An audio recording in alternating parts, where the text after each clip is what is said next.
Eh ben, bonjour à tous. Donc là, on va essayer de vous présenter le plan local de prévention des déchets. Donc ce plan local de prévention des déchets, c'est pour la réduction des déchets, mais en amont. En fin de compte, c'est des déchets qui ne passeront pas par nous. Ce sont des déchets comme le compostage, mais vous allez voir le déroulement. Hein.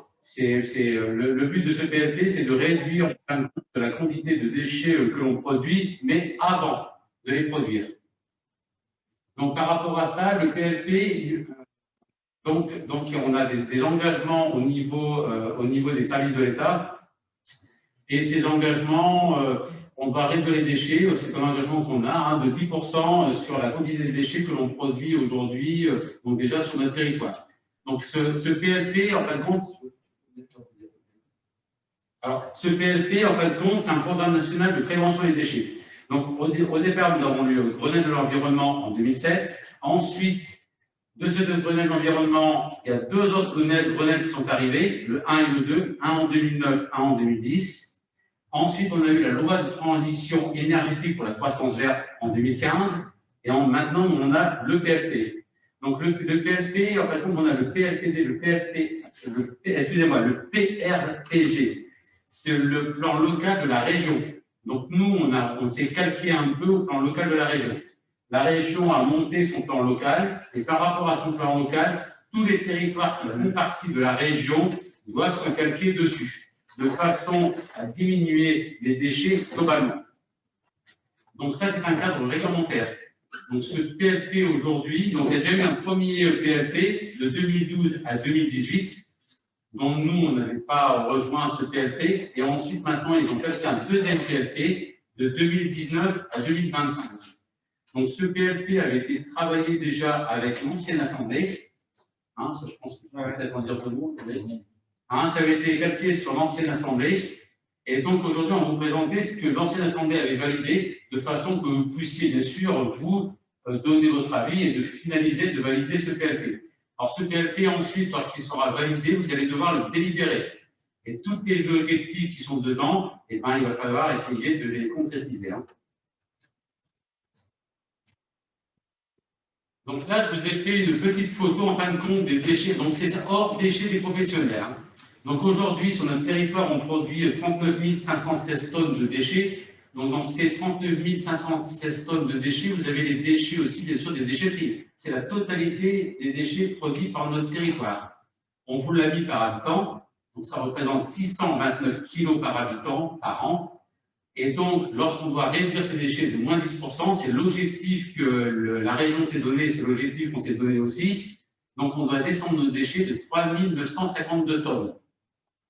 Donc, ça, c'est sur une totalité, c'est sur la totalité, c'est sur les 5 ans. Donc, ce n'est pas évident à réduire ces déchets parce que vous allez voir, par rapport à la réduction, c'est sur le compostage. Comme exemple, je peux vous donner, c'est le tri des déchets. C'est-à-dire que la collecte sélective ne rentre pas dans le PLP. La méthanisation ne rentre pas, c'est-à-dire le fermenticide ne rentre pas dans le PLP. C'est-à-dire tous les déchets qui sont rentrés aujourd'hui dans notre territoire où on commence à les collecter ne rentrent pas dans le PLP. Le but, c'est vraiment une réduction en amont. Sur les magasins, sur notre façon de consommer, c'est vraiment une réduction de ce type. C'est pour ça que ce n'est pas du tout évident à réduire le tonnage parce que c'est un changement de façon de vivre de nous tous. Ensuite, on continue.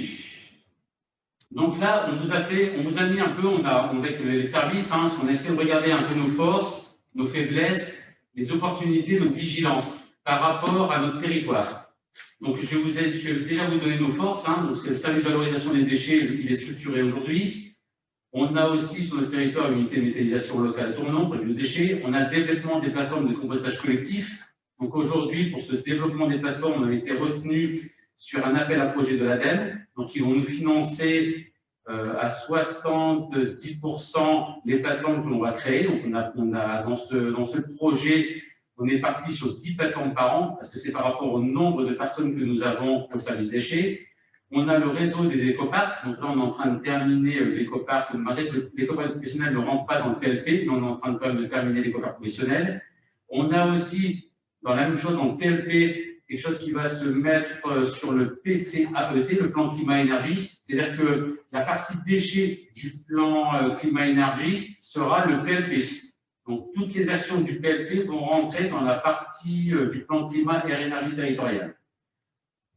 Et ensuite, on a aussi, comme je vous avais déjà expliqué, le Val d'Arly aujourd'hui sont sur le CITOM du Mont-Blanc et eux, ils ont déjà leur PLP. Hein. Car nous, on ne fait que de la collecte, on amène nos déchets sur le CITOM du Mont-Blanc. Par contre, le reste, c'est géré directement par eux. Hein. Ensuite, les opportunités. Est-ce qu'on peut intervenir? Non? Oui, oui, bien sûr, Edouard. Non, c'était simplement sur les faiblesses. Le premier slide rappelait qu'il y avait un plan qui prévoyait de réduire de 10% entre 2010 et 2020. C'est le premier slide qui a été projeté. Bon, là, je ne sais pas si on parle de la totalité des déchets sans doute ou simplement les déchets non recyclables, c'est-à-dire ceux qui finissent à Savoie Déchets. Je pense que si on augmente le tri et si à l'intérieur d'un volume de 100, si la part des déchets non recyclables diminue et la part des déchets recyclables augmente, c'est bien. Et j'ai en mémoire les chiffres de Savoie Déchets que j'avais suivis pendant très longtemps et on n'a pas diminué du tout. C'est-à-dire dans les faiblesses, je pense que on n'est pas du tout sur une stratégie de diminution des déchets. Actuellement, entre 2010 et 2020, globalement, on va rester stable.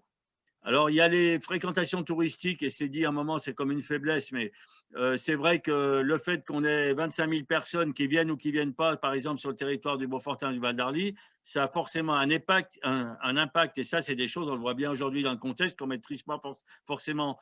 Le fait que les stations soient vides va nous faire gagner, je ne sais pas, peut-être 1000 ou 1500 ou 2000 tonnes. On va dire bravo, youpi, on a baissé, alors qu'en fait, on n'a rien fait, c'est simplement la variable touriste qui est là ou pas là. Ah, Edouard, je vais reprendre un petit peu la parole. Juste pour dire que le PLP, il est sur 2019-2025. Voilà, ce n'est pas un PLP qu'on fait sur un an. Et aujourd'hui, on va valider le PLP. Ben, vous allez valider le PLP. Les élus, et on va commencer. Ce que je voulais dire, c'est qu'au début, le premier stade. La réduction aujourd'hui. Non, mais ce que je voulais dire, le premier stade rappelait qu'il y avait un plan qui prévoyait qu'on baisse les déchets de 10% entre 2010 et 2020. C'est le premier stade qui a été projeté. Je voulais dire que nous, Arlysère, on n'est pas du tout actuellement sur cette stratégie-là. Actuellement, on n'est pas du tout sur une tendance de baisse du volume des déchets. Au début de notre mandat de 2019-2025, c'est ça qui… Ah oui, c'est pour ça qu'on crée ce PLP. Oui, mais voilà. C'est pour ça qu'aujourd'hui… Ça me permet de faire le lien avec la Haute-Combe de Savoie, qui, avec sa redevance incitative, avait abouti à des résultats, avec tous les défauts hein, du système. Et c'est pour ça que, à mon avis, quand on va abandonner la redevance incitative, c'est vraiment important qu'on s'engage sur une baisse des ordures ménagères. Là, je ne parle pas du volume total, mais il faut vraiment qu'on soit très incitatif pour compenser le fait qu'on abandonne la redevance incitative. Et je pense qu'en matière de communication, c'est important parce que ça va rassurer quelque part les gens de ces ACS qui vont dire on ne revient pas en arrière et ça va nous donner des objectifs clairs. Ok, donc je vais continuer ma présentation. Donc je reviens sur les faiblesses. Hein. Les faiblesses, c'est les deux systèmes de financement. Vous savez qu'on a 5 ans pour harmoniser ces deux systèmes de financement. Ensuite, on a l'harmonisation des consignes de tri aujourd'hui. Aujourd'hui, on a une grosse partie du territoire qui est en multiflux, un mélange de jaune et de bleu, et une petite partie de notre territoire qui est sur du jaune et du bleu. Donc là, il faudra qu'on harmonise nos consignes de tri. On a la gestion du tourisme. Vous verrez après les engagements que l'on a mis dans le PLP. Hein. Donc le tourisme, c'est essayer d'essayer de leur faire réduire énormément leurs déchets lorsqu'ils viennent en vacances sur notre territoire. Et on a aussi, bien sûr, les dépôts sauvages sur notre territoire. Les points de vigilance qu'on a, c'est l'augmentation de moyens liés aux actions. Parce que plus on met d'actions, il faut aussi qu'on puisse les faire, ces actions-là. Donc en termes de communication, de tous ces points de vue-là. Donc là, il faudra être vigilant sur ces actions-là. Et puis, il faudra aussi essayer de fédérer le maximum de personnes, que ce soit les usagers, les élus de toutes les communes. Il faut que tout le monde se fédère à ce PLP si on veut le réduire. Parce que c'est vous qui allez passer le message auprès de vos communes. Donc, si vous fédérez déjà ce PLP, ça va déjà faire avancer quand même pas mal les choses. Les opportunités, je ne sais pas si vous en avez parlé, donc réduction des déchets, une action concrète pour la préservation de l'environnement, la population avec revenus modestes. par rapport aux différentes ressourceries ou recycleries qu'on est en train de mettre sur le territoire, dont une prochaine sur le territoire du Beaufortin, et la mise en place d'événements d'éco-responsables sur le tri des déchets. Je vous ai énuméré ensuite sur la suite des slides tout ce qui se passe déjà sur notre territoire. Donc, il y a la ressourcerie de l'écoparc de Gilles, si vous voyez. Il y a la ressourcerie du Val-d'Arly, plus celle en cours sur le Beaufortin. On a aussi l'association du CAPS. On a les vides-greniers locaux. On a les dépôts du Trône de Lille. Les boîtes à dons installées. Donc, il y en a à Beaufort. Il y a aussi le magasin des affaires, zone commerciale à Berville. Les friperies de vêtements. Le ski de Trivalet qui récupère. La Croix-Rouge. Les ateliers vélo bricolade. Ateliers réparation de petits électroménagers. Magasin de dons d'État. Donc, on a pas mal de structures aujourd'hui qui amènent déjà à ce PLP, à cette réduction de déchets, mais à la source ou à la revalorisation des déchets, mais différemment, sans que ça passe, bien sûr, par nous.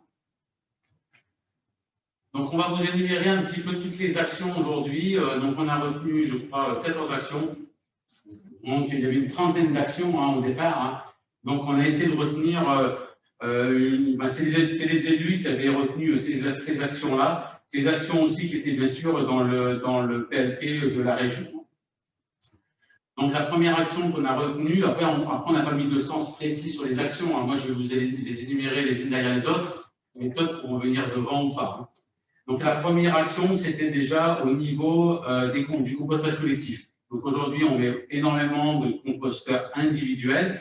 Et là, on va commencer à mettre, on a déjà pas mal de plateformes de compostage collectif et on a reçu bien sûr cet appel à projet qui va nous permettre de mettre 10 plateformes par an pendant 3 ans sur notre territoire.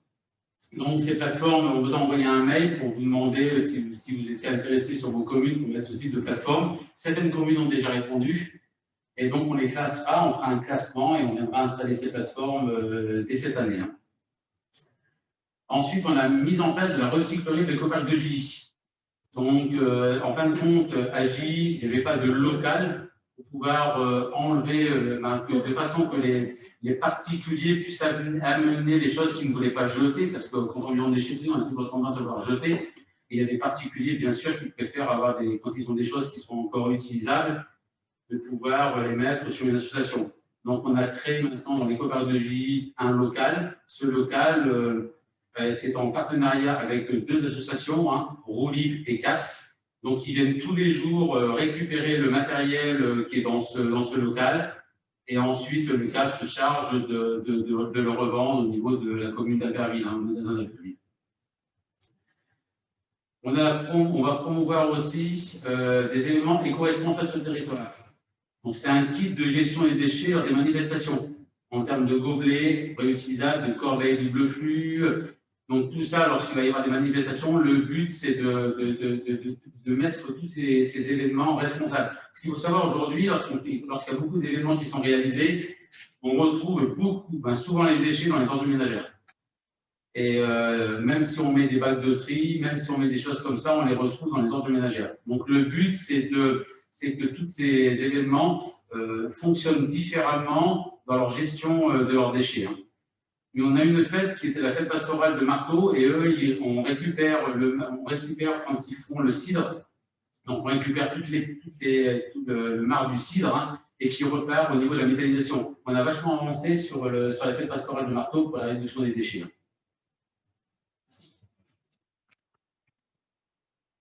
Alors, ensuite, on voulait aussi sur la commande publique. Aujourd'hui, on réalise énormément de marchés au niveau d'Arlysère et on voudrait mettre dans les marchés d'Arlysère une clause au niveau de la gestion des déchets. Que ce soit par les entreprises, toutes celles qui vont répondre au marché, on veut mettre une clause pour qu'ils puissent nous expliquer comment ils agissent sur la réduction de leurs déchets. On a la sensibilisation au stop pub. Aujourd'hui, c'est quelque chose qui est très connu, mais il faut qu'on continue sur cette action. Ensuite, on va sensibiliser les habitants aux achats des éco-responsables, le vrac, éviter le suremballage. Ce qu'on faisait à une époque, on faisait le caddie malin. C'est-à-dire qu'on se mettait dans les grandes surfaces et on expliquait, on prenait la même chose, mais en petite quantité ou en grosse quantité. C'est-à-dire petite quantité, ça a beaucoup plus d'emballage et on avait la même chose à côté avec un seul emballage. En fin de compte, on gagnait en plus sur le caddie malin, car le caddie était moins cher et on avait moins d'emballage. Donc, c'est toutes des choses comme ça qu'il va falloir qu'on agisse pour la réduction de nos déchets à la source.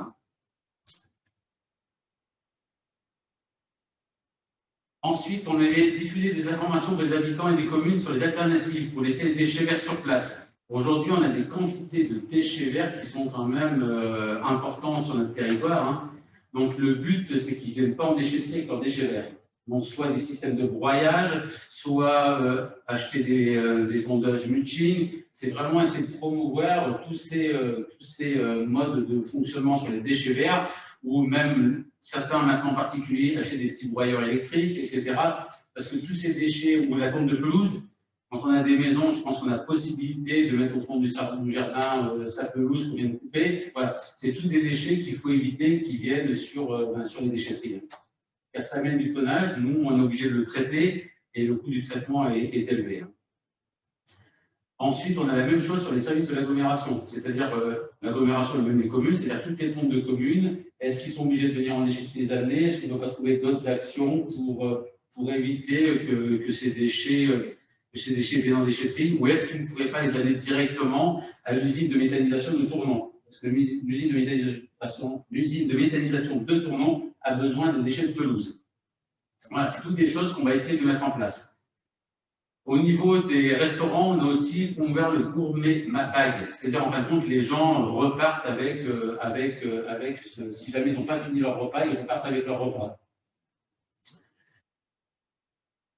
On a mis aussi quelque chose pas spécialement pour les élus, mais lorsqu'on réalise des repas en interne au niveau de l'agglo, au niveau des communes, etc., essayer de commander à minima de façon qu'il ne reste rien et que ça ne part pas dans les ordres ménagères.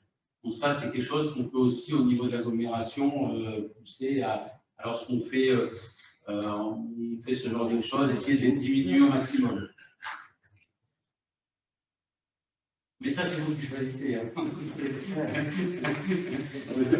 C'est parce qu'on mange en ce moment à l'aglo qui... Tu continues, c'est pour ça que j'ai vieux. Ensuite, sensibiliser les habitants des logements sociaux, grâce bien sûr au réemploi, au compostage. Donc, on en a mis des composteurs dans ce type d'habitat sur la commune d'Ugine et ça fonctionne aujourd'hui. Hein. Donc voilà, on peut mettre du compostage collectif sur ce genre d'habitat. On en a mis aussi sur Alvaria. On peut aussi les orienter sur le réemploi. On peut les orienter aussi sur des associations comme le CAPS ou d'autres ressourceries du territoire. Alors ensuite, on a aussi valorisé les boîtes à dons. Les boîtes à dons, ça existe. Il y a quelques communes qui en ont. Est-ce qu'on ne pourrait pas mettre des boîtes à dons sur toutes les communes? On en a une sur Arlisère, qu'on va sûrement mettre maintenant sur la partie l'entrée d'Arlisère, de façon que les usagers qui viennent à Arlisère pourront utiliser ces boîtes à dons. L'avantage de ces boîtes à dons, c'est que les gens mettent des choses et ils prennent d'autres choses. Voilà. Et en fait, les choses sont utilisées par différentes personnes et ça ne vient pas aussi, comme je dis à chaque fois, hein, c'est plus traité, c'est pas dans déchetterie et c'est réutilisé par d'autres personnes. On a aussi la sensibilisation de la population touristique à trier des déchets sur leur territoire. Donc là, on va travailler donc sur le PCAET et sur les offices du tourisme pour essayer de voir comment on peut sensibiliser beaucoup plus le tourisme quand ils viennent en vacances sur notre région. Alors, on va terminer sur les dernières actions. Hein. Améliorer la connaissance des ordres ménagères. Ce qu'on voulait mettre en place, c'est réaliser des caractérisations sur nos ordres ménagères et expliquer, communiquer aux gens ce qui reste dans les ordres ménagères. Car les gens aujourd'hui ne savent pas ce qu'il y a exactement dans les ordres ménagères. Et ça permettrait de donner des pourcentages de déchets qui restent dedans. Ça peut être du textile, ça peut être bien sûr le plastique, etc. Et donc, si on ne fait pas de caractérisation sur nos ordres ménagères de notre territoire, on ne sait pas ce qu'il y a dedans. Il y a encore du verre sur les ordures ménagères aujourd'hui. Ensuite, étudier la mise en place d'une tarification incitative, adaptée et unifiée sur notre territoire. Donc ça fait partie aussi du plan local de prévention des déchets. Et donc aujourd'hui, en lien bien sûr avec l'étude qu'on est en train de mener sur la TOM-ROM sur notre territoire. Et la dernière chose, c'est promouvoir les matériaux de l'emploi sur le PTP. Il faut savoir qu'aujourd'hui, il existe sur Internet des possibilités aux artisans d'acheter des matériaux de d'autres artisans. Voilà, il y a des sites qui existent aujourd'hui où les artisans, parce que les artisans achètent du matériel, des fois ils n'utilisent pas tout, ils peuvent se les revendre entre eux et moins cher. Donc il y a des sites comme la plateforme Opalis qui existe aujourd'hui sur Internet où les artisans peuvent échanger ou se revendre leurs produits. Donc voilà un petit peu toutes les actions que l'on peut mener sur notre territoire et ce qui avait été validé à la dernière assemblée des élus. Je vais redonner maintenant la parole à Frédéric.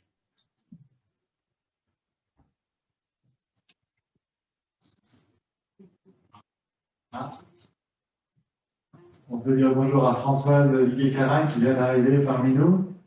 Bonjour à tous. Excusez-moi, je rentre du travail seulement, donc c'est avec plaisir que je vous rejoins. Donc, je suis la suite de votre… Il n'y a pas de souci, surtout que toi, tu faisais déjà partie de l'ancienne équipe. Voilà. Que tu as participé au choix de ce PLP, des actions à mener.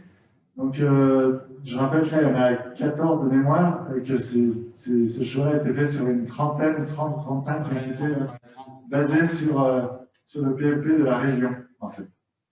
Voilà. Maintenant, on va ouvrir le débat. Est-ce qu'il y en a qui veulent avoir des précisions sur certaines actions ou si on a qui ont des idées sur les moyens de mettre en œuvre certaines de ces actions et puis aussi peut-être sur la priorisation de ces actions. Voilà, on vous écoute. Dans la salle.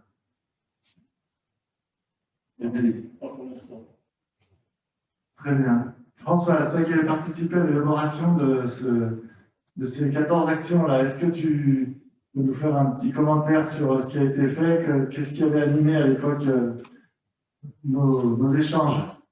Ah ben là, je t'avoue que tu me prends un petit peu à chaud, là. Donc, laisse-moi intégrer un petit peu et puis je reviendrai après si tu veux bien. Ok. Du côté de la visio, Jeanne Dunant ou Claudie Léger? Je prends un peu les choses à la volée. Merci pour cette présentation. Moi, je n'avais pas intégré tout ce travail-là sous le précédent mandat. Je pense qu'il y a deux axes. Alors, je ne sais pas ce qui serait intéressant, j'en reviens toujours aux chiffres, mais est-ce que ces actions sont fléchées avec des objectifs chiffrés de réduction voilà, est-ce qu'il y a des chiffres en face par rapport aux indicateurs de performance que je vois là, qui sont cités. Je pense qu'il y a deux axes prioritaires pour moi sur la réduction des déchets, c'est agir sur les comportements. Donc, un gros travail peut-être de sensibilisation et d'évolution culturelle de la consommation qu'il faut encore plus pousser pour arriver à atteindre des objectifs intéressants, je pense, sur la réduction des déchets, aussi bien envers les populations qui pourraient être en difficulté. On parlait du parc de logements sociaux et je sais plus, j'ai vu une autre appellation dans les opportunités tout à l'heure sur la slide, mais à la fois sur les populations qui pensent que si elles consomment différemment, elles vont payer plus cher. Donc, il y a toute une éducation. Et puis, aussi sur je pense qu'il y a quand même un certain nombre d'habitants aussi. Il serait intéressant de savoir s'il y a une étude de consommation ou autre, comment ils consomment et quels déchets ils produisent aussi, un peu, quelle est la part de déchets qu'ils produisent. Il y a les consommateurs, il y a l'action, la grosse sensibilisation à faire, à mettre le paquet, et puis la tarification incitative. Alors, je n'ai pas tout suivi, je n'ai pas les tenants et les aboutissants de l'étude dont vous parlez, là, qui est en cours sur la TOM et la ROM. Mais en conseil d'agglo, il a été dit qu'on supprimerait la ROM sur la CCHCS. Je ne sais pas, pour moi, c'est regrettable parce qu'il n'y a qu'avec une tarification incitative qu'on arrivera là encore à faire évoluer les comportements et les façons de consommer et donc qu'on arrivera à réduire les déchets à la base. Après, voilà, ça c'est pour moi, ce seraient mes 2 priorités. Après, effectivement, sur les déchets verts, il y a une part très très importante. Hein. J'avais aussi regardé les chiffres et je pense que tout ce qu'on pourra mettre à disposition des particuliers et des communes pour réduire le transport aussi des déchets verts et favoriser le réemploi aussi des déchets verts sur place me semble bienvenu. Il y a un autre point. On a moins parlé de gaspillage alimentaire et de lutte contre le gaspillage alimentaire. On a parlé des restaurants, des doggy bags, etc. Mais il ne me semble pas avoir vu passer les objectifs de gaspillage, de lutte contre le gaspillage alimentaire. Or, avec toutes les restaurations collectives qu'on a, ça me semble important. Et puis, voilà. Et puis, en vrac, encore une dernière fois, c'est vrai que sur les déchets que peut produire l'économie touristique, effectivement, ça manque, je pense, jusqu'à présent en termes de sensibilisation auprès des touristes. Et là aussi, toutes les actions qui seront développées dans ce sens-là me semblent bénéfiques. Voilà. Pour info, on a échangé en aparté là, avec Eric. Comme vous l'avez vu, le système du Val d'Arly est connecté sur Citom avec leur PLP du Citom. Et pour avoir eu, alors Christian Escoffon n'est pas là ce soir, mais il nous transmettra les éléments. Il y a des actions dans leur PLP qui sont beaucoup plus pragmatiques, enfin, en tous les cas dans leurs actions, et notamment il y a le désemballage au niveau des centres commerciaux. Oui. Et ils ont toute une campagne de communication que j'ai transmise justement à Eric Pontieux, mais on vous en fera part, où justement il y a une sensibilisation au désemballage au niveau des centres commerciaux et sensibiliser aussi les centres commerciaux à accepter ces emballages, enfin, à récupérer ces emballages pour pas qu'ils viennent générer dans la collecte privée. Il y avait un travail qui avait été initié il y a 2 mandatures, qui avait été difficile à mettre en place. D'ailleurs, le dialogue avec certains chefs responsables de centres commerciaux sur les plateformes de désemballage. Il y avait eu quelques opérations, mais qui n'avaient pas été très fructueuses. Et je pense que c'est important d'y revenir aussi et de voir comment les centres commerciaux peuvent travailler avec les industriels pour réduire ces emballages, parce que effectivement, ce serait bien de pouvoir renouveler et en tout cas remettre en place ce genre d'initiative, quoi, et de le généraliser en tout cas. Mais je ne sais pas si vous avez pu reprendre contact déjà au préalable avec des responsables de centres commerciaux. Je reviens, c'était Super U d'Abati qui nous avait aidé au niveau de récupérer. Oui. Je reviens un petit peu sur les plateformes, tout ça. Donc aujourd'hui, on était retenu, parce que je vous l'ai dit, par l'ADEME, et on va avoir un logiciel qui va nous permettre de comptabiliser en fin de compte les déchets qui vont partir dans le compostage collectif. Ça va nous permettre d'avoir des chiffres, de permettre de connaître la diminution de ces déchets. On a demandé aussi, on a signé une convention aujourd'hui avec le CAPS, de façon qu'ils puissent comptabiliser, peser tout ce qu'ils vont récupérer dans la recyclerie. Le but, c'est de voir tout ce qui ne passera pas par nous et de pouvoir comptabiliser tous ces déchets-là. C'est ce qu'on va essayer de voir aussi avec le Val d'Arly sur leur ressourcerie. Et c'est ce que j'ai vu aussi avec Edouard, voir tous les déchets qui vont être enlevés de la déchetterie, qu'on puisse au moins les comptabiliser, qu'on puisse savoir si jamais ils étaient venus carrément dans les veines de déchetterie, on aurait dû les traiter nous-mêmes. Voilà, c'est toutes des choses comme ça, toutes ces actions-là qu'il va falloir qu'on puisse les chiffrer, ce qui nous permettra d'avoir quand même des tonnages et d'avoir des choses de ce type. En termes de communication, c'est sûr qu'il va falloir faire énormément de communication, que ce soit sur les bagues, que ce soit tous ces points-là, tous ces restaurants. Ce qu'on a fait sur la méthanisation, ce qu'on est en train de faire, bon, ça ne rentre pas dans le PLP, mais toutes les personnes aujourd'hui qui vont partir sur des bagues de méthanisation par rapport à leurs déchets, on va leur mettre un autocollant sur leur vitrine. On a fait un autocollant qui permet de faire voir que ces gens participent aujourd'hui à leurs déchets alimentaires au niveau de la méthanisation. c'est des actions qu'on a commencé à lancer, hein, de façon à enlever ces fermenticides des ordures ménagères, parce que brûler de l'eau, c'est pas terrible.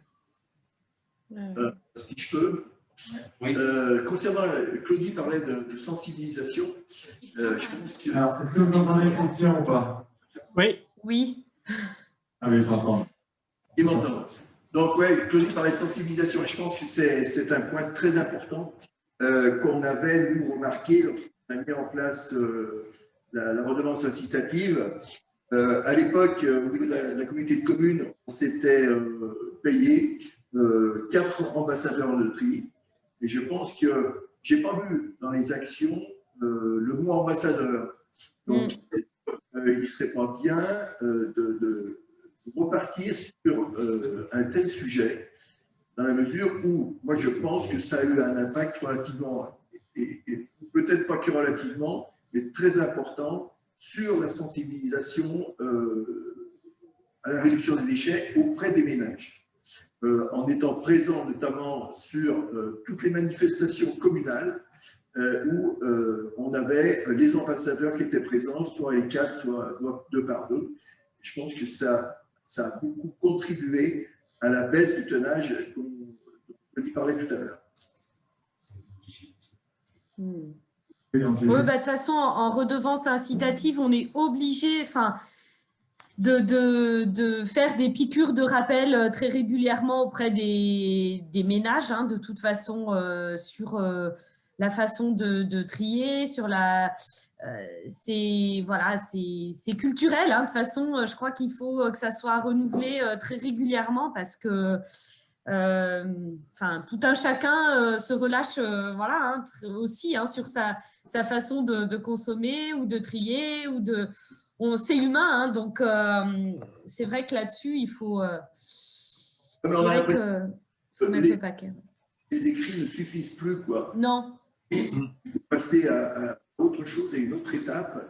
Et je pense que le rabâchage en direct, je pense que c'est la meilleure solution. Ouais. Si vous permettez, oui. De la SEM4V notamment, et au niveau des gardiens d'immeubles, pour aussi former ces gardiens d'immeubles au geste du tri, au geste du recyclage.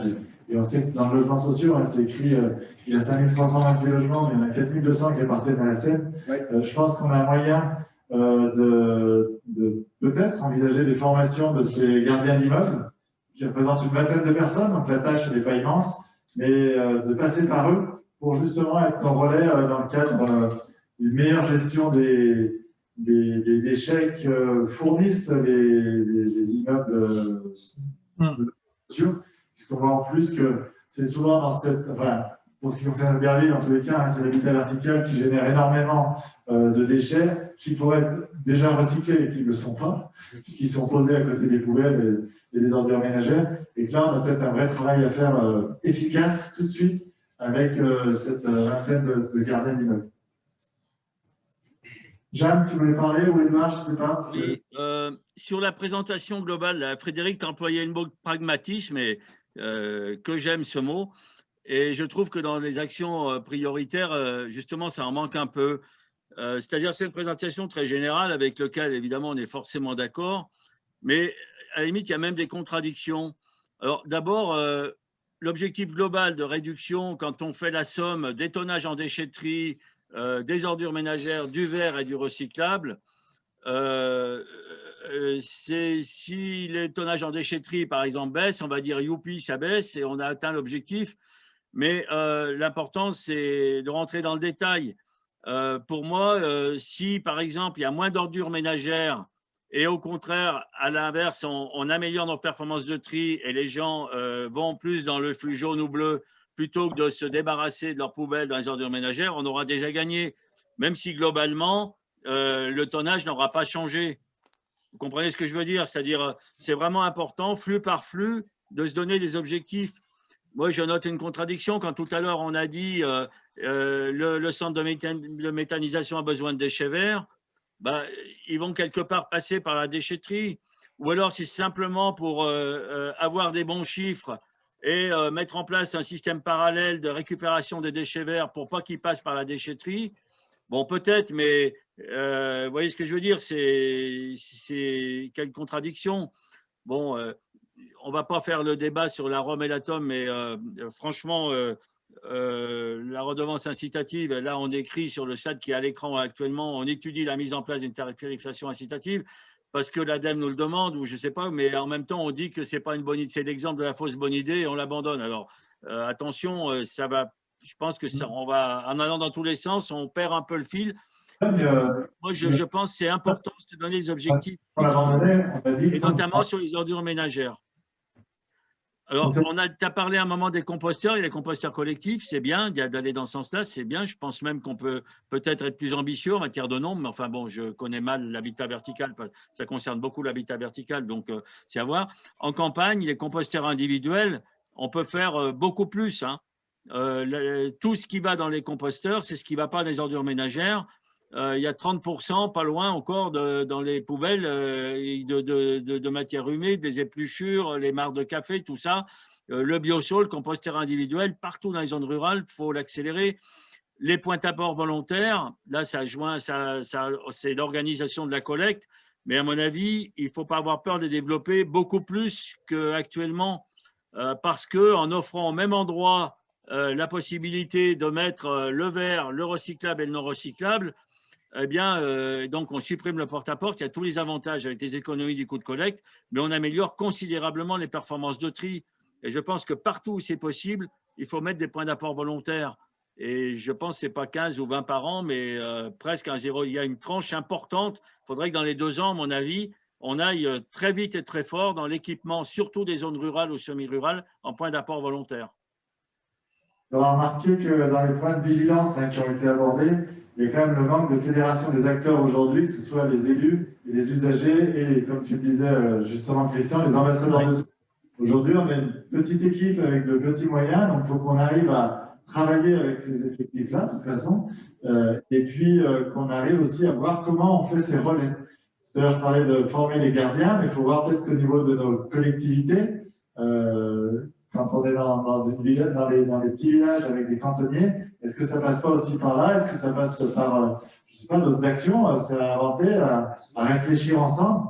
C'est ça le pragmatisme. Après, les grandes idées que tu énonces là, on est tous d'accord pour aller dans ce sens-là. Et le PLP, c'est pas une case qu'on doit uniquement observer. On fait aussi tout le travail à côté. Il ne faut pas oublier. Le PLP, c'est juste pour nous donner une ligne et se donner cet objectif de moins 10% à terme des 6 ans. On travaille. Moi, je propose moins 10% sur les ordures ménagères déjà. Je propose qu'on s'engage à baisser de 2% par an les ordures ménagères, celles qui vont à Savoie Déchets, et qu'on l'écrive. Ben ça, on peut l'écrire. Après, s'il faut se mettre en action, et comment on le met en action, en plus, c'est qui est à côté. À réfléchir et à vos suggestions.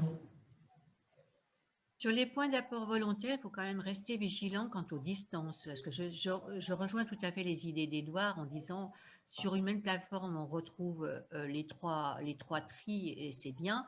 Mais dès qu'on éloigne un petit peu les gens du dépôt, c'est compliqué hein, parfois. Eh bien non, alors excusez-moi, mais fort de l'expérience de l'équipement du Beaufortin, c'est ce que je pensais avant qu'on les mette en place. Et on en a mis 120 à peu près de plateformes de points d'apport volontaire. On a tout équipé le territoire à peu près 2 ans. Et je me suis dit après qu'on en avait trop mis. Parce qu'en fait, soit ils sont à l'immédiate proximité, la personne peut y aller à pied, et c'est à 100 mètres, soit c'est plus loin que les 100 ou 150 mètres, et de toute façon, la personne va prendre la voiture. Et à ce moment-là, à partir du moment où elle a mis ses sacs poubelles dans la voiture, autant les mettre au point de jonction, parce qu'il faut bien penser à la collecte. Envoyer des camions dans des endroits pas possibles pour vider de toute façon, parce qu'on est obligé de les vider au moins tous les 15 jours, je crois, mais alors que c'est à moitié plein, c'est pas la peine d'en mettre trop, parce que de toute façon, on ne va pas les mettre près de tout le monde, il en faudrait beaucoup trop. Et à partir du moment où on accepte l'idée, il y a une juste répartition, je trouve qu'on en a trop mis dans le Beaufortin. Et à l'usage, on se rend compte qu'effectivement, on aurait peut-être pu, mais bon, c'est pas grave, mais ce qui compte, c'est le fait de le mettre dans le coffre de la voiture ou pas. À partir du moment où on est obligé, si on est à plus de 100 mètres, on n'y va pas à pied, on le met dans le coffre de la voiture et à ce moment-là, peu importe. Alors, vous avez peut-être aussi des espaces beaucoup plus étendus, mais C'est ça. c'est vrai que nous, on a encore des hameaux où le camion passe et on souhaite effectivement faire des points de collecte comme ça, mais c'est compliqué au départ, hein. Après, il faut y aller doucement. Oui, oui. Mais après, c'est un équilibre parce qu'il faut bien… Le gros avantage, c'est qu'on dissocie complètement la collecte des ordures de l'apport par les usagers. Le point d'apport volontaire permet aux usagers d'apporter H24. Et ça, c'est un service immense par rapport aux contraintes de penser à sortir sa poubelle, modifier quand c'est un jour férié, dire que c'est plus le lundi mais le mardi, etc. Et la collecte organise la collecte des points AV comme elle l'entend, puisque c'est complètement dissocié de l'apport des usagers. Et après, c'est vrai que les performances de tri, elles ont été énormément améliorées en permettant aux personnes de choisir le bon trou entre le verre, le recyclable et le non recyclable, parce que le porte-à-porte, parce que là, on oppose les PAV, ça s'oppose au porte-à-porte, mais il y a toujours du recyclable, mais les gens préfèrent, par flemme, par facilité, tout ce qu'on veut, tout mettre dans la poubelle en disant on verra bien. Et puis, du coup, du recyclable ou du verre se retrouve dans les poubelles alors qu'elles devraient se retrouver dans les flux. C'est pour ça qu'il faut reprendre en fait, le bâton de pèlerin et refaire de la communication. Oui, oui. Hein. Alors, la communication, c'est extrêmement importante. Alors, il y a autre chose, mais c'est l'existant. Alors, c'est vrai que ça va peut-être changer à terme avec le centre de tri, le nouveau centre de tri qu'il y aura en Savoie, mais actuellement, les gens n'ont pas du tout compris que le recyclable et les poubelles et les ordures ménagères, ce n'est pas du tout le même traitement. Les ordures ménagères, peu importe que ça soit en sac ou pas en sac, enfin, il vaut mieux par sécurité et pour ne pas polluer les chaussettes, mais de toute façon, ça va tout être brûlé en vrac dans le four de Savoie Déchets. Par contre, tout ce qui est recyclable, ça va passer devant des tapis roulants et examiné, séparé par des paires d'yeux et un travail juste pas possible que personne n'aimerait faire. Et quand les gens mettent dans des sacs ou dans le four, dans des boîtes de conserve, d'une couche à bébé, tout ça qu'il faut sortir, tout ça après derrière pour les bons flux, c'est juste horrible. Et là, on n'a jamais communiqué là-dessus. Ça me paraît extrêmement important, ne serait-ce que pour faciliter le travail des gens qui font ça, qu'il y ait une communication là-dessus. Les gens n'en ont aucune idée. Si Edouard, on a communiqué, la preuve en est, c'est qu'on avait baissé de 30% notre tonnage d'ordures ménagères sur la CCHS. Et non, mais dans le même temps. Oui, bien sûr, mais non, mais c'est pas ça que je dis. La CCHS, c'est la redevance incitative qui a fait baisser. Bon. Ah oui. Oui, mais c'est pas. Oui, mais d'accord, mais ça, je nie pas. C'est très bien. Partout les territoires ont mis la redevance incitative, ça baisse tout de suite de 30 à 40%. Il y en a une partie infime, environ 10%, qu'on retrouve dans les poubelles des voisins. Mais bon, on ne va pas faire le débat de la redevance incitative, parce que c'est un autre sujet. Là, ce que je voulais simplement dire, c'est dans les déchets recyclables, ce qui est recyclé et qui passe dans les centres, celui de Chambéry et celui de Gilly, les gens n'ont pas compris qu'il faut laisser tous les objets qui sont recyclables libres, pas emprisonnés les uns dans les autres, pas mis dans des cartons, pas dans des sacs, parce que c'est un travail pas possible après de rouvrir tout ça. C'est très technique, hein, excusez-moi, mais pour l'avoir vu, j'ai visité plusieurs fois le centre de Gilly, je suis horrifié de voir le travail horrible qu'on fait faire à ces pauvres gens, alors qu'en amont, on communiquerait en amont, on faciliterait énormément les tâches. La création du nouveau centre de tri dont tu parlais va permettre de faire cette communication et d'expliquer comment ça fonctionne le nouveau centre de tri. L'heure actuelle, aujourd'hui, on est sur notre PLP, et donc l'idée c'était de voir les actions qu'on pouvait mener par rapport à ces 14 items, savoir comment s'organiser pour essaimer cette connaissance sur le territoire et cette communication sur le territoire, parce que c'est ça qui est important. Effectivement, il y a des problématiques différentes, qu'on soit sur la commune de Kiège, dans le Beaufortin, avec de l'habitat par hameau, sur la commune d'Ugine, qui est une commune beaucoup plus urbaine, avec aussi de l'habitat vertical. Donc, il faut qu'on arrive à trouver le moyen de communiquer. Alors, on peut passer par les écoles. Il faudrait qu'on voit comment, si on peut avoir des supports de communication via les écoles. Le logement social, on l'a abordé. On sait qu'on va déjà pouvoir toucher sur Ugine la moitié des logements et puis sur Albertville 35% des logements. Mais après, à vos idées et à vos sollicitations pour avancer dans ce sujet-là. Après, je reviens sur le PLP, parce que, comme vous l'avez dit tout à l'heure, Eric, c'est quelque chose qui doit se délibérer. Et donc, dans le cadre de cette commission, il faudrait qu'on puisse au moins avoir votre accord pour valider ces actions, voire celles qu'on peut, si vous souhaitez, encore affiner d'ici là ou préciser d'ici là sur, comme vous disiez tout à l'heure, des évaluations possibles et voir quelles limites on se met et comment on les rédige surtout. Juste la teneur du… En fait, ce qu'il me faudrait, moi, en tant qu'élu, pour pouvoir acter ou pas certaines choses, c'est avoir ce plan en l'état à l'instant T, mais avoir ce plan avec ses fiches pour voir un peu plus… voilà, si les objectifs qui ont été fixés me semblent intéressants. Je pense qu'on ne pourra pas être relais et communiquer sur ce plan et, et la réduction des déchets envers le grand public, les entreprises, les associations ou autres, si on n'a pas des objectifs clairs, quoi. Si on vous fera passer le PLP et puis même le PLP régional, hein, si jamais, pour pouvoir voir ce qui a été retiré, enfin ce qui était surtout pas négatif, mais plutôt pas positif. Donc, ce qui n'était pas forcément adapté à la situation. On vous le fera passer, ça c'est sans problème. Et l'idée, effectivement, c'est qu'après cet outil-là, enfin ce PLP tel qu'il est rédigé là, vous êtes d'accord que ce n'est pas l'outil de communication en soi, puisqu'il est intelligible pour tout un chacun qui ne s'y intéresse pas un minimum, et donc ça sous-entend qu'il soit déjà intéressé à la chose pour pouvoir aller trier les déchets. Donc, ce n'est pas ceux qui ne sont pas ciblés, c'est surtout les personnes qui sont loin du monde des déchets ou loin de cette problématique-là. C'est justement à nous de voir comment faire le lien en fait, entre le PLP et sa transcription de façon, j'en sais rien, cette forme de schéma, de graphique, de tout type de moyens de communication pour travailler, pour que ce soit intelligible pour celui qui n'a pas envie de faire l'effort de comprendre. Bah, en termes de communication, il y a plein de vecteurs, hein, et je repense aux petites vidéos ludiques. C'est toujours très parlant. Elles peuvent être diffusées un peu dans tous les espaces publics aussi. Bon, il y a à la fois les moyens de communication, les supports de communication, et puis à la fois effectivement les relais, quoi. Et les relais, c'est nous, c'est les élus, c'est les associations, c'est effectivement dans les écoles. Peut-être que du personnel qui travaille dans les écoles pourrait également être relais de ces actions, de cette sensibilisation. Les travailleurs sociaux, vous parliez des gardiens tout à l'heure, mais peut-être qu'au sein du, alors je pense au centre socio-culturel à Albertville, peut-être qu'il y a un travail, il y a peut-être des personnes qui seraient en mesure d'être formées, de sensibiliser aussi le public qui fréquente le centre socio-culturel. Je pense que ça doit irriguer toutes les politiques publiques, donc c'est vrai que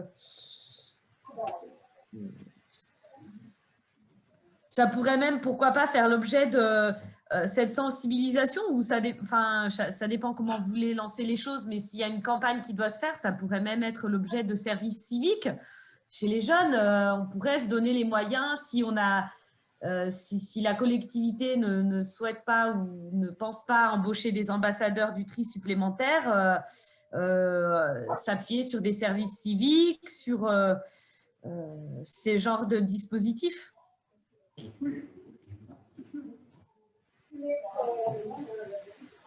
Robert, Jeanne, tu veux intervenir ? Oui, moi je voulais juste dire, c'est vrai que c'est au niveau, surtout je pense, un point principal, c'est au niveau du comportement. Enfin moi je vois, plus ça va et pire c'est. Hein. Bien souvent, le lundi matin, c'est tout juste si ce n'est pas une mini-déchetterie vers certains points d'apport volontaire. Hein. Je pense qu'il y a vraiment, à mon avis, une des priorités, c'est vraiment changer le comportement de la population, hein, faire voilà, une information, voilà, peut-être des ambassadeurs, mais voilà, mettre beaucoup de moyens au niveau de la communication pour pouvoir, enfin, si c'est possible, au moins faire évoluer le comportement de la population. Hein. C'est vrai que c'est, enfin, moi je le constate. Hein. Alors, est-ce que ça vient peut-être aussi du fait que depuis pas mal de temps, on n'a plus trop fait de communication par rapport à ça, mais je vois que ça se dégrade d'une manière. Ça se délite. Ouais. Pas de communication, hein. C'est peut-être qu'effectivement elle était faite différemment et qu'elle n'est pas pertinente, mais ceci dit, les ambassadeurs du tri, j'ai pas l'impression qu'ils chôment beaucoup avec l'eau aujourd'hui. Je le conçois, mais voilà, après c'est pour ça qu'il faut qu'on travaille sur ces nouveaux modes de communication. Covid nous a fait voir qu'il y en avait des nouveaux, peut-être des visioconférences. Il y a peut-être des moyens à réfléchir. Effectivement, aussi également au niveau des associations, comme vous avez remarqué Claudie tout à l'heure, on a des temps forts des associations qui sont les forums des associations dans toutes les collectivités ou les réunions festives, hein, des petits villages. Et c'est peut-être là, à ces moments-là, qu'il faut qu'on arrive à trouver le bon moyen de percuter les gens. Je rebondis sur ce que dit Jam. En fait, ces derniers mois, mais j'avais envoyé un long mail à Arlisère, alors je ne sais pas si c'est Éric Pontieux qui l'a reçu, sur les Hauts-de-Conflans par exemple. Donc à Albertville, on a à la fois ce milieu très urbain et aussi cet habitat rural et de montagne. On s'arrache les cheveux, on a, nous, des containers, ce n'est pas des points d'apport volontaire, c'est des containers voilà, sur les Hauts-de-Conflans. C'est horrible ce qu'on trouve dans les containers. Et pourtant, on n'est pas sur un public défavorisé, mais c'est affligeant.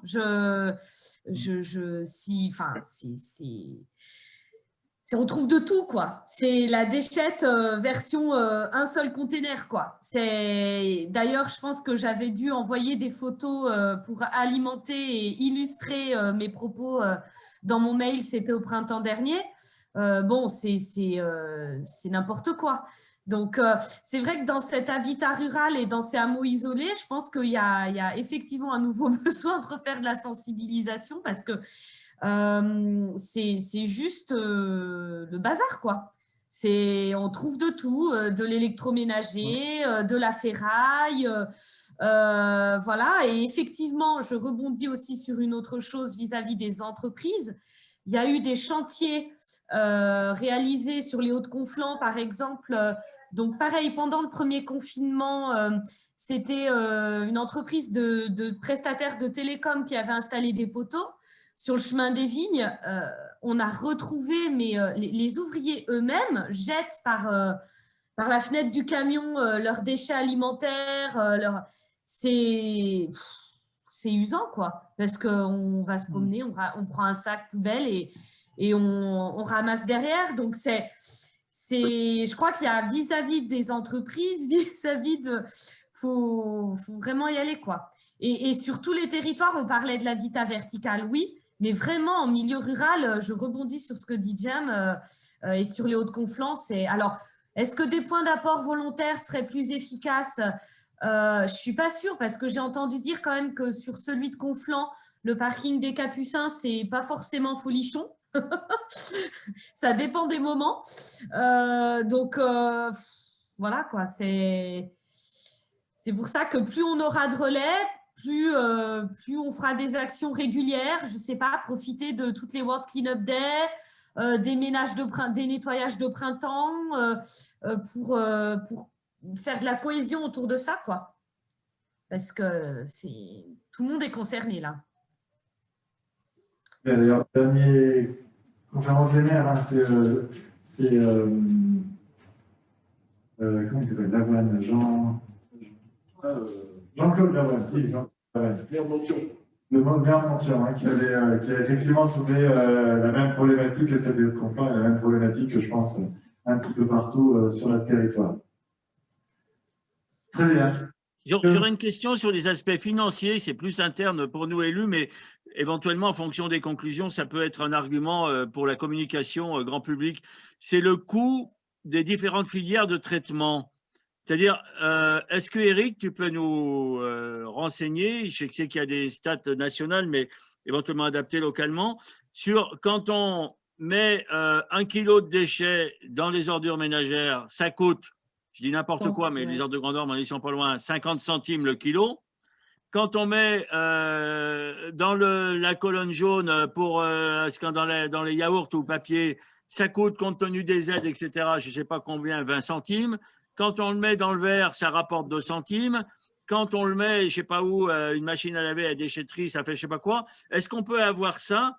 Je suis à peu près persuadé que si on était capable de communiquer après dans un document très simple, en disant écoutez, arrêtez de faire n'importe quoi, parce que quand vous mettez dans la poubelle ordures ménagères, c'est là où ça coûte le plus, ça coûte 40-50 centimes de kilo. Et après, indépendamment des aspects deuxième vie, recyclage, etc., mais ça coûte à la collectivité que 15 centimes quand vous mettez dans les bacs jaunes, eh ben, vous ne trompez pas, quoi. Et je suis sûr que l'argument financier, il est au moins aussi percutant que la mise en place d'une redevance incitative si on est capable de bien communiquer. La stratégie de communication, elle est essentielle. Il y a un flux qui n'a pas été cité tout à l'heure, c'est les pages Facebook des mairies. Je me rends compte qu'elles sont de plus en plus lues, c'est très efficace. Une petite vidéo, comme disait Claudie, sympa, relayée de 2 minutes maximum, relayée sur toutes les pages Facebook des mairies, je suis sûr que ça a un effet fantastique. Tu vois, hier, on a mis en ligne un truc avant-hier sur notre page Facebook, nos mairies. Ça a été vu 11 000 fois en 48 heures, 11 000 fois alors qu'on fait 800 habitants. Je suis effaré de l'impact. Je reviens sur les montants des ordures ménagères, du tri sélectif et tout ça est sur le bilan d'activité. Après, c'est vrai qu'on peut cibler certains déchets, mais on l'a déjà, tous ces tarifs sur le bilan d'activité. C'est vrai que les gens ne vont pas aller sur le bilan d'activité, mais après, il faudrait bien sûr, en termes de communication, on pourrait cibler certains déchets et comparer par rapport si on le met dans le tri sélectif. Est-ce que tu peux nous envoyer à nous élus une petite synthèse de ça? Toute simple sur une page. Le bilan d'activité Non, simplement, le coût de traitement, quand l'ordure ménagère, ça revient à tant de centimes au kilo. En moyenne, le flux papier plastique, c'est tant de centimes, etc., quoi. Il y a un travail à faire, parce que je l'ai lu, le RPQS, mais il y a des dizaines de pages, on se perd, il faut faire des tas de trucs, il faut être expert, il faut refaire des calculs derrière. Plutôt que chacun les fasse séparément, ce serait bien qu'une personne compétente les fasse pour tout le monde et rende accessibles ces chiffres. Dans les petites vidéos qui seront présentées, on extraira les chiffres pertinents pour communiquer. Merci. Est-ce qu'il y a d'autres interventions? Jeanne, tu es réapparu à l'écran, alors peut-être que c'est parce que tu veux parler, je ne sais pas. Non, c'est pas ça, c'est qu'en fait, ils sont en train de nous installer les écrans et ils ont fait une coupure de la DSL, du coup, c'est pour ça que j'ai été coupé.